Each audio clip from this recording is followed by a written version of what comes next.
Nah, kalau tadi ngomongin tentang personality plus, sekarang bagian kedua. Tadi kan aku bilang ada personality, ada golongan darah, dan ada sifat ekstrim. Yang untuk golongan darah, di dunia ini golongan darah hanya ada 4, yaitu golongan darah A, golongan darah B, kemudian gabungan golongan A dan B atau AB, dan golongan darah yang kosong atau nol atau O. Nah, dulu sejarahnya, kalau golongan darah O itu karena kosong, kalau pas butuh donor darah, dia bisa menerima dari A, B maupun AB. Tapi kebalikannya, yang bisa memberi justru AB, dia bisa memberi ke O, ke A, ke B. Cuman karena dunia berkembang terus sehingga zaman sekarang yang namanya golongan darah A hanya bisa dapat donor darah dari golongan A lagi. O juga dari O. Beda sama zaman dulu. Nah, sekarang golongan ini punya resus negatif dan resus positif. Jadi misalnya aku golongan darahnya A, resus positif. Jadi waktu aku butuh donor darah dari tempat lain, aku harus juga dapat golongan darah A yang resusnya positif. Karena kalau resusnya negatif itu nggak cocok. Demikian juga golongan darah yang lain. Jadi sebetulnya kalau sekarang masing-masing golongan darah punya resus positif dan negatif. Tapi kalau dulu ada yang bisa terima dan bisa memberikan gitu ya. Kita lanjut, aku jelasin per golongan darah A. Nah, golongan darah ini baik hati, halus, lembut. Jadi biasanya kayak tadi ya guys, intinya yang di dalam kotak ini penjelasan kayak kesimpulannya, sementara yang di sebelah kiri itu lebih penjelasan detailnya gitu ya. Lalu tokohnya ini ada Eyang Semar, jadi plesetan dari nama Semar ini Eyangnya Mas B. Kemudian ada Donat, Donat Kirik ini anjing Chihuahua ya, anjingnya Mas B yang yang dari Tegal. Kemudian jadi kalau yang namanya golongan darah A selain baik hati, halus dan lembut, detailnya adalah berusaha menyesuaikan diri sesuai tata krama lingkungan. Jadi dia biasanya ngikutin apa yang sudah diberikan aturan gitu ya. Menyukai kerapian, jadwalnya rutin, dan perencanaannya matang. Dia agak pemalu dan berhati-hati saat bersosialisasi. Jadi biasanya nggak bisa langsung membaur, tapi kalau dia udah ngerasa nyaman, baru kemudian dia bisa berbaur sama orang-orang baru. Nah, menyukai hal-hal sederhana namun berproses dan konsisten. Jadi, eh, golongan darah A ini termasuk orang-orang yang taat sama peraturan, disiplin, dan tidak ingin merusak peraturan yang sudah ada. Beda banget sama golongan darah yang lain ya. Jadi kebetulan saya pribadi golongan darahnya A, tapi karakter yang saya punya, yang Mas B, golongan darahnya B. Karena B itu jauh lebih bebas dibanding A gitu. Nah, kesimpulannya adalah pola karakter golongan darah A ini mereka kan sangat berhati-hati dalam merancang masa depan dan jangka panjang, tapi mereka juga peduli sama perasaan orang lain. Jadi memang golongan darah A ini yang paling paling almost perfect gitu ya. Oke, kita lanjut ke golongan darah berikutnya. Golongan darah B. Jadi golongan darah B itu lebih ke tadi, lebih ke jujur, kreatif dan bebas. Jadi ini beda banget sama golongan darah A. Contohnya karakter Mas B, di mana dia itu sangat menyukai kebebasan dalam berimajinasi. Nah, golongan darah B memiliki pikiran yang luas dan ide yang cemerlang. Tiba-tiba, oh ini diginin aja. Oh, gimana kalau bikin ini? Gimana kalau gini? Jadi, apa ya, banyak banget ide-ide yang langsung keluar dan lumayan bisa dieksekusikan dengan baik gitu. Terus, orangnya terbuka, optimis, dan tidak mudah terpengaruh lingkungan. Jadi, kalau golongan darah A justru menyesuaikan dengan lingkungan, kalau golongan darah B dia walaupun di dalam lingkungan itu dia tetap dia sendiri gitu, nggak peduli sama lingkungannya, tidak mudah terpengaruh. Lalu tidak menyukai batasan yang mengekang kebebasannya. Jadi justru dia nggak suka sesuatu yang sudah teratur rapi atau yang sudah dibatasi gitu loh. Malah kadang kurang peka atau kurang berperasaan, kesannya malah pelin-pelan gitu ya. Jadi karena dia nggak terlalu peduli sama aturan, jadi orang mikir ini orang kok apa nggak peka banget sih gitu ya. Jadi itu golongan darah B. Kita lanjut ke golongan darah berikutnya. Nah, golongan darah O atau yang tadi kosong ya, ini karakternya contohnya si si Hanhan. Sebetulnya Hanhan ini singkatan dari Hanoman. karena waktu itu aku baru pulang dari Korea, jadi namanya kayak Korea-Koreaan gitu ya. Nah, Han-Han ini bisa berubah menjadi superhero, super Han, yang di dalam cerita dia bisa menelan matahari, jadi bisa gede banget gitu ya. Kayak Monkey King gitu loh, karena ini Monkey King versi versi Asia gitu ya. Nah, golongan darah O itu aktif, ingin tahu, dan ramah. Jadi biasanya dia selalu bersemangat untuk mengeksplorasi hal yang baru. Apa kayak jiwa petualangnya tinggi gitu ya. Memiliki impian tinggi dan berjuang habis-habisan. Pokoknya dia kalau kalau sudah ingin sesuatu dia akan perjuangkan sampai titik darah penghabisan. Mengatakan apa adanya secara belak-belakan dan berani. Kan nggak semua orang bisa gini ya guys. Kemudian selalu melihat peluang terbaik dalam setiap kesulitan. Jadi kalau dia mengalami kesulitan, justru dia langsung mikirnya, wah ini positifnya di sini. Kalau kita kan kadang lagi kesulitan malah semuanya negatif ya. Ya nasibnya gini-gini. Justru kalau golongan darah O, dia langsung bisa mengambil hikmah dari semua kejadian yang mempersulit hidup gitu ya. Jadi intinya kalau pola karakter golongan darah O sangat berambisi kuat dan siap berjuang sampai titik darah penghabisan demi mencapai impiannya. Memang nggak semua orang ditakdirkan begini, tapi kita jadi tahu ya golongan darah itu beda-beda, beda-beda ininya apa, cara hidupnya gitu ya. Next lagi, kalau tadi udah A, B, O, sekarang ini gabungan ya golongan darah AB. Jadi terampil, misterius, dan bijaksana. Contohnya di sini Nimas, ini singkatan dari animasi. Intinya dia penari Jaipong yang seneng apa? Seneng K-pop juga. Nah, Nimas singkatan dari animasi, jadi dipotong depan belakangnya jadi Nimas gitu ya. Lalu sifat karakteristik golongan darah AB adalah idenya cemerlang, sangat teguh pada prinsipnya, memiliki sudut pandang yang unik, yang jarang terlintas. Jadi mungkin nggak semua orang kepikiran gitu loh. Oh tiba-tiba dia punya ide apa yang, oh iya yeah, kenapa gue nggak kepikiran gitu ya.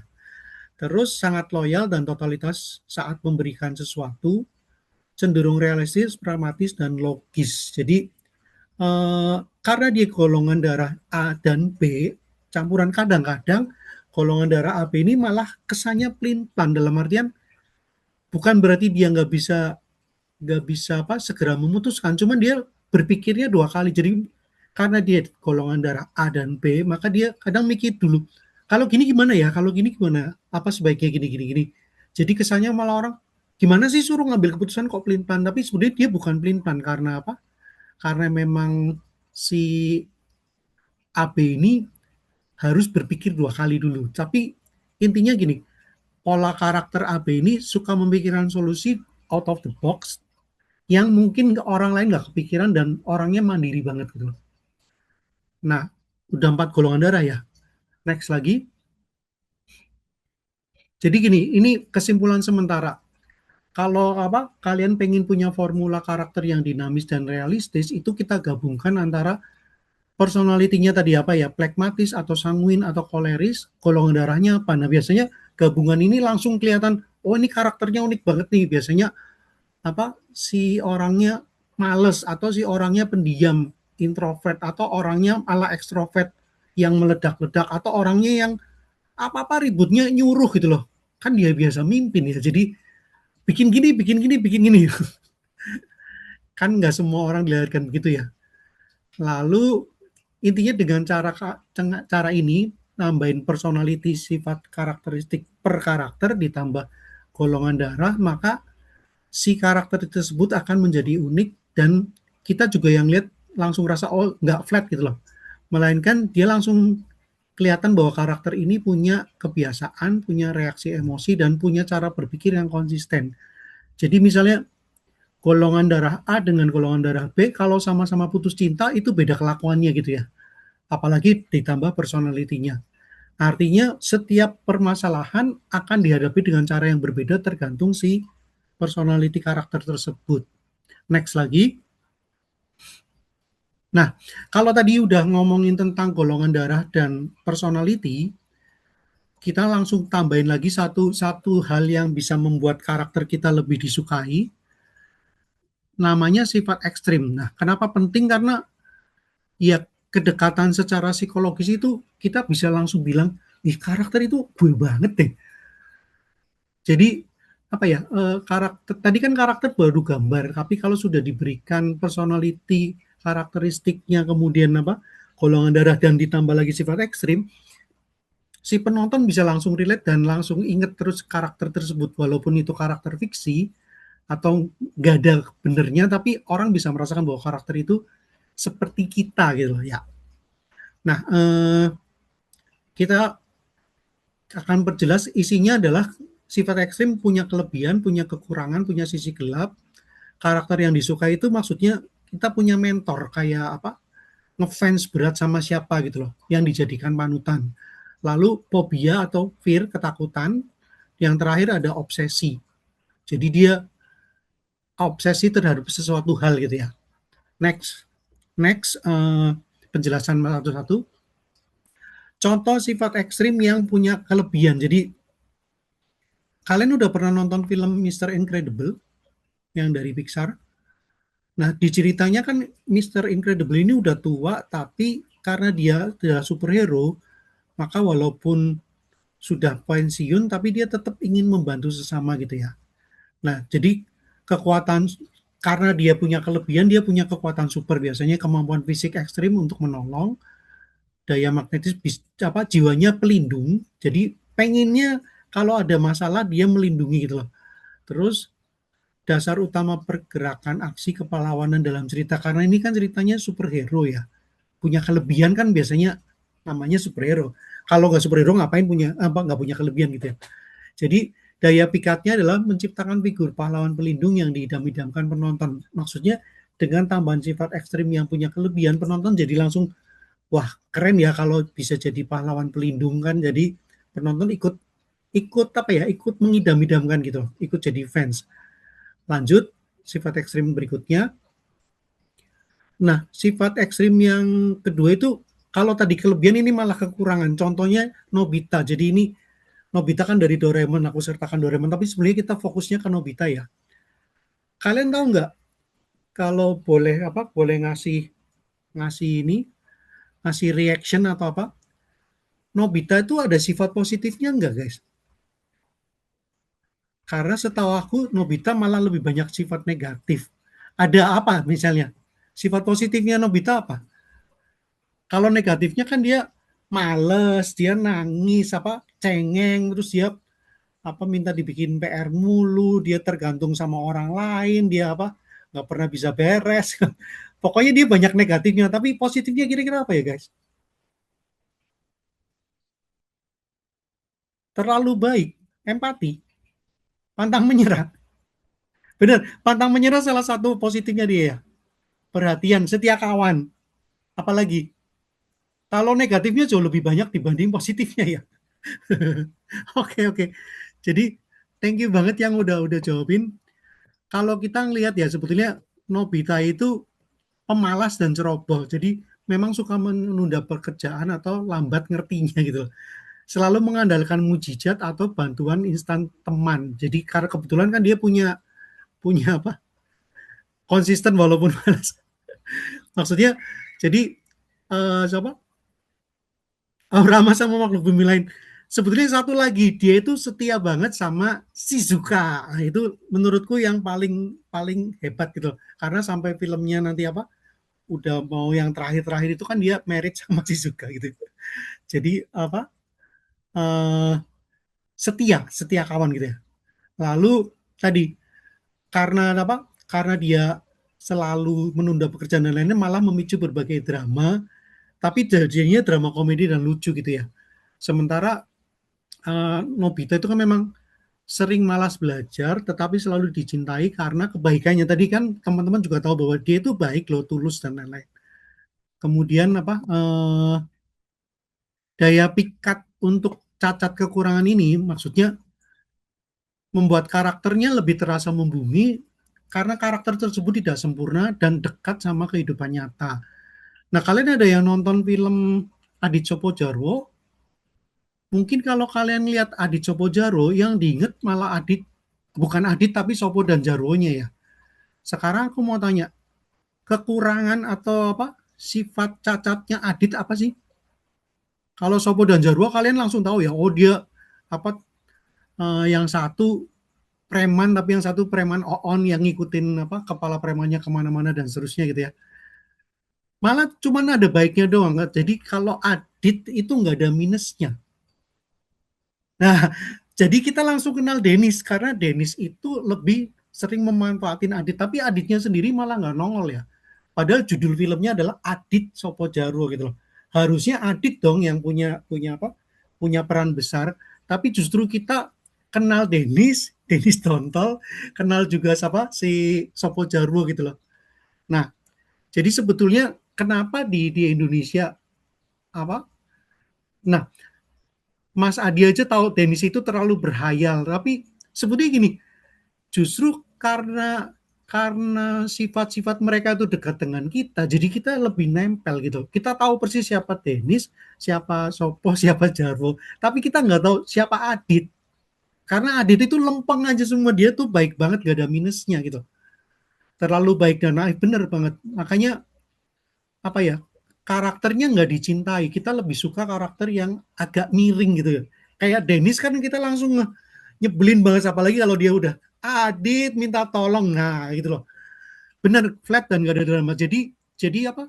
Si karakter Adit ini tidak bisa menuai apa ya? Menuai uh, keinginan kita untuk menjadi fans berat, tapi kita kenal banget sama Dennis malah. Justru karakter yang tidak dijagokan gitu loh. Oke, terima kasih jawabannya. Suka karakternya. Pelenggar-pelenggar itu apa sih sebenarnya? Mas Maulana, boleh tahu? Agak aneh gitu ya? Atau ada nyebelin atau ada agak gimana sih pelenggar itu? Aneh. Oke. On. Ya nggak apa-apa. Justru on kan kita juga kadang nggak selalu perfect gitu ya. Ada hal-hal tertentu yang kita nggak ngerti sama mikir, bodoh banget sih gue kali. Ya nggak apa-apa bener. Makanya kita suka suka karakter yang agak agak pelengger gitu ya. Oke, kita lanjut lagi ke catatan kita. Setelah apa? Tadi ada sifat ekstrim yang apa? Yang yang banget banget bagus. Kemudian kita ke sisi gelap karakter. Jadi kalian tahu nggak kalau film animasi dari Disney biasanya atau umumnya selalu punya keluarga lengkap. Dia dari apa? Dari ada ayah ibu misalnya nggak ada pun salah satunya ada ayahnya atau ada ibunya gitu. Entah dia punya apa? Ibu tiri lah, punya siapa segala macam, tapi minimal ada keluarganya. Nah, film pertama Disney yang tidak ada apa? Tidak ada satu keluarga yang utuh itu judulnya Lilo and Stitch. Jadi sebetulnya mereka juga kayak apa ya, eksperimen gitu. Kira-kira filmnya bakal disukai enggak, karena Lilo itu cuman punya kakak tapi nggak ada orang tuanya. Sementara karena dia dia nggak ada orang tuanya, jadi lebih apa ya, lebih sering lepas kendali gitu loh. Dia suka ngamuk atau merusak lingkungan jika panik. Lalu karena dia dari latar belakang keluarga yang broken home, nggak ada orang tuanya, jadi tentu saja kesan kita ini anak nakal banget sih atau jahat banget. Tapi sebetulnya ya karena dia nggak ada orang tuanya ya begitulah. Apalagi kakaknya kerja terus gitu ya, dia sendirian. Kemudian justru di sini biasanya kita kita senang sama karakter yang ada transformasi sifatnya. Jadi perubahan emosional dari tadinya dia liar dalam tanda kutip jadi penyayang. Nah, kebetulan ketemu sama Stitch, di mana Stitch ini lebih parah gitu ya. Jadi kalau negatif ketemu negatif malah bisa jadi positif kan. Sebetulnya dua-duanya sama-sama temperamen, sama-sama nggak bisa diatur, sama-sama nyebelin, sama-sama galak, sama-sama suka apa? Suka tiba-tiba marah dan lain-lain. Makanya kita nyelipitnya sisi gelap dari karakter itu. Justru kalau apa karakter ada sisi-sisi ini kan ini lebih manusiawi banget ya. Kita langsung rasa bahwa ini mirip sama kita gitu. Jadi sebenarnya daya pikat sisi gelap ini memberikan konflik batin dan drama. Jadi perkembangan karakternya kita bisa ngikutin bahwa oh dia itu yang tadinya begini jadi begini gitu loh. Tapi nggak tiba-tiba dalam semalam dia berubah, pasti ada penyebabnya gitu loh. Kayak kalau kita nonton film Jumbo, kan kita sebel banget sama yang apa, yang ngebully. Tapi kita jadi ngeh kenapa dia ngebully gitu loh. Nah sebetulnya beberapa hal itu bisa ditampilkan supaya penonton itu ikut merasakan bahwa karakter ini kayak orang beneran gitu ya. Oke, kita lanjut ke sifat berikutnya, sifat ekstrim yang lain. Nah, Kalau kalian pernah nonton film Elsa atau apa Frozen yang pertama, itu kan di awal cerita ditunjukin bahwa si Elsa waktu kecil dia menggunakan sihir esnya bikin apa? Bikin orang-orangan dari es, snowman. Kemudian nggak sengaja sihirnya itu kena si Anna dan akhirnya Anna mau meninggoy gitu ya.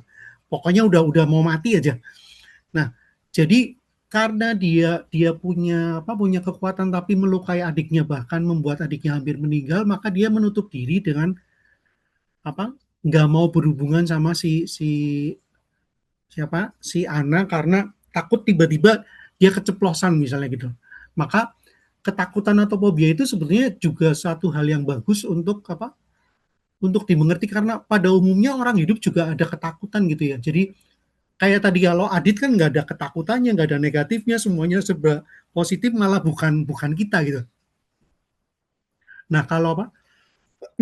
kalau kalau kita jelaskan di sini takut sama kekuatan sendiri, maksudnya dia trauma menyakiti orang terkasih di masa kecil, lalu membangun dinding es psikologis untuk menghindari hubungan sosial dan memicu petualangan besar untuk berdamai dengan ketakutannya tersebut. Jadi kalau apa si anak nyanyi apa Do you want to be a snowman? Pokoknya yang ngetok dari kecil sampai dengan dewasa itu kan benar-benar apa? Wong tadinya dia mau main-main kok tidak mau sama sekali sampai dengan dia berubah beranjak menjadi dewasa gitu. Nah sebetulnya ketakutan fobia ini kan umum banget ya. Jadi daya pikatnya adalah ketakutan yang tidak rasional memunculkan sifat protektif dan penontonnya jadi ngeh gitu loh. Sifat protektif penonton terhadap tokoh tersebut. Kita langsung langsung kayak apa? Relate banget. Oh iya iya dia kan punya punya apa? Pernah kayak gini makanya dia apa ya? Menahan seumur hidupnya gitu. Walaupun pada akhirnya di endingnya film Frozen pertama kan Elsanya mati juga. Sorry Elsa. Ananya mati tapi kemudian dihidupkan lagi dengan kemampuannya si Elsa gitu ya. Jadi sebenarnya dalam satu film pertama apa dua kali anak meninggal ya, meninggal dua kali. Oke ini ada pertanyaan, aku boleh baca dulu ya. Apakah ketakutan atau fobia karakter bisa mempengaruhi alur sebuah cerita, Pak? Terus dijawab dengan, oh ya, dia menghidupkannya lagi dengan ciuman atau kasih sayang. Nah sebetulnya banget banget justru kalau pertanyaannya mempengaruhi akan sangat besar pengaruhnya dalam sebuah cerita. Sekarang kalau dia nggak punya ketakutan itu nggak ada cerita Frozen gitu loh. Justru karena cerita ketakutannya dia maka muncullah Frozen satu, Frozen 2 dan seterusnya gitu ya. Jadi benar banget Mas Fatahila bahwa sebetulnya kenapa dari tadi aku sebutin sebaiknya satu karakter dikasih sifat tertentu itu supaya ceritanya jadi lebih hidup dan lebih lebih apa ya? Lebih ada pengaruhnya di dalam cerita itu gitu loh. Ya, makasih juga ini pertanyaannya. Ada yang mau nanya lagi? Ini benar banget Aska bahwa pakai apa? Pakai ciuman atau kasih sayang. Nah, MBTI itu bagus banget sih. Mas Nur bisa bisa ngasih tahu contohnya apa MBTI?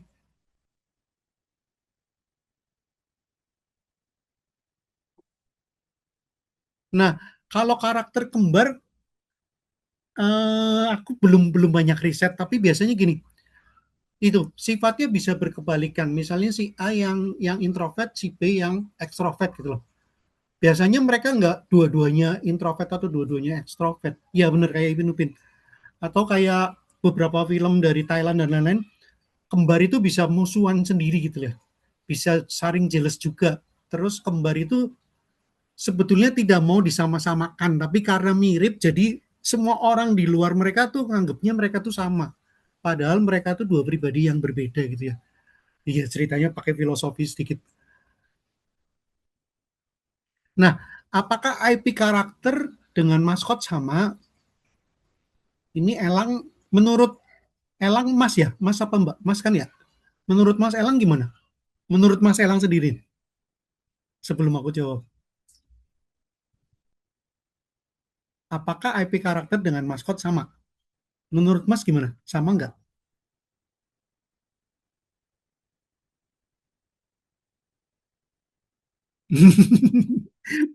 Bisa jadi sih 11-12. Jadi maksudnya kalau IP kan tadi ya ada ceritanya, ada ininya segala macam. Kalau maskot biasanya dia cuman satu terus mewakili sesuatu brand gitu.